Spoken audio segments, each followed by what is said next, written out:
ভারত পাকিস্তানের যুদ্ধের পর এমনিতেই নাজুক অবস্থায় রয়েছে নরেন্দ্র মোদীর সরকার। তার উপর যুক্তরাষ্ট্র বাণিজ্য নিয়ে ভারতের সাথে যে আচরণ করছে সেই আচরণে অনেকটাই দুশ্চিন্তায় পড়েছেন নরেন্দ্র মোদী।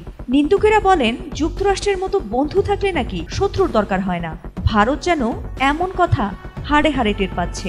চলতি বছরের শুরুতেই ট্রাম্প প্রশাসনের সঙ্গে একটি বড় ধরনের বাণিজ্য চুক্তি নিয়ে আলোচনা শুরু করে ভারত, কিন্তু ভারতের সে আশায় পানি ঢেলে সে আলোচনা স্থগিত করে যুক্তরাষ্ট্র, আর তাতেই যেন মাথায় হাত নরেন্দ্র মোদীর।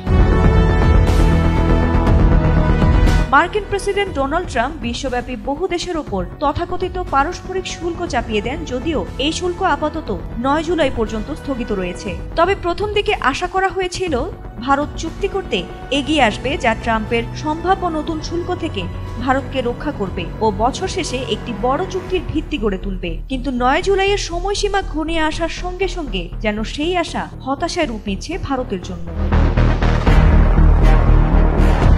চলতি মাসে দিল্লিতে অনুষ্ঠিত আলোচনায় উভয় পক্ষের অবস্থান আরও কঠোর হয়েছে বলে জানা গেছে। এছাড়া অনেক ভারতীয় মনে করেন, ন্যায্য বাণিজ্য নিয়ে ট্রাম্প যতই কথা বলুক না কেন, তার প্রশাসনের উদ্দেশ্য হলো একতরফা লাভ অর্জন করা। এছাড়া ভারত ও যুক্তরাষ্ট্রের মধ্যকার সম্পর্কে সাম্প্রতিক শীতলতাও এই জটিলতা বাড়াচ্ছে বলে মনে করা হচ্ছে। ট্রাম্প যখন কাশ্মীর নিয়ে পাকিস্তানের সঙ্গে যুদ্ধবিরতির মধ্যস্থতা করার দাবি করেন ও সেই সঙ্গে বাণিজ্যকে বার্গেনিং চিপ হিসেবে উল্লেখ করেন, তখন ভারত যুক্তরাষ্ট্রের ওপর তীব্রভাবে ক্ষুব্ধ হয়। সর্বশেষ 18 জুন ট্রাম্প যখন হোয়াইট হাউসে পাকিস্তানের সেনা প্রধানকে নিয়ে হাস্যোজ্জ্বল মধ্যাহ্নভোজে অংশ নেন, তখন ভারতীয় গণমাধ্যম ও জনমনে বিস্ময় ছড়িয়ে পড়ে। এখন সবচেয়ে বড় প্রশ্ন হচ্ছে, ট্রাম্প প্রশাসন আদৌ কোনো চুক্তি করলে তা বজায় রাখবে কিনা। কারণ ভারত এমন নিশ্চয়তা চাইছে যে ভবিষ্যতে হঠাৎ করে নতুন কোনো শুল্ক আরোপ করা হবে না, আর তা যদি হয় তবে চুক্তি পুনরায় আলোচনা করার সুযোগ থাকবে।